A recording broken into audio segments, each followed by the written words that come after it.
C'est lui le plus grand champion des jeux télévisés français. Emilien, millionnaire grâce au jeu des 12 coups de midi, doit faire face à des candidats bien décidés à venir le détrôner.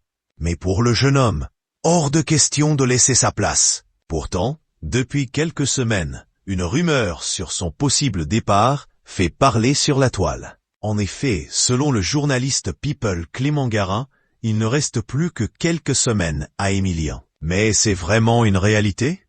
Présent sur les ondes d'Europe 1, le producteur des 12 coups de midi est revenu sur ces rumeurs. Thomas Hill, l'animateur, demande alors « Vous produisez aussi le jeu de Jean-Luc Reichmann, les 12 coups de midi, avec ce fameux champion, Emilien, qui est là depuis près de 2 ans maintenant.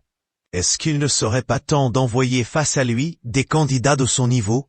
a-t-il demandé. Et voilà la réponse du producteur. « On essaye. Mais le problème, c'est qu'Emilien, parfois, est plus fort que la rédaction du jeu. Donc c'est une problématique. Emilien est très fort. Qui peut battre Emilien? C'est la question qu'on se pose tous, lance-t-il à l'antenne.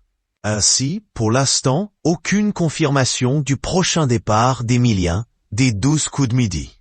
À la tête d'une magnifique cagnotte de plus de 2 millions de gains et de cadeaux, le jeune homme est prêt à aller encore loin.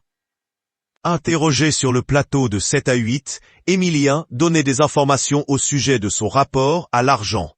J'essaie d'être conscient de cette chance pour essayer d'en profiter un maximum et d'en tirer bon usage. C'est assez irrationnel comme parcours. J'essaye de me rendre compte que les expériences que je vis sont complètement hors du commun, admettait-il. Face à Audrey Crespo-Mara, celui qui éblouit Jean-Luc Reichmann continuait. Ça s'arrêtera quand ça s'arrêtera. Je fais tout pour éviter qu'il arrive, mais il arrivera à un moment où je perdrai, tout simplement, a-t-il sobrement admis. Le jour où je perdrai, il faudra l'accueillir et juste se souvenir des bons moments passés.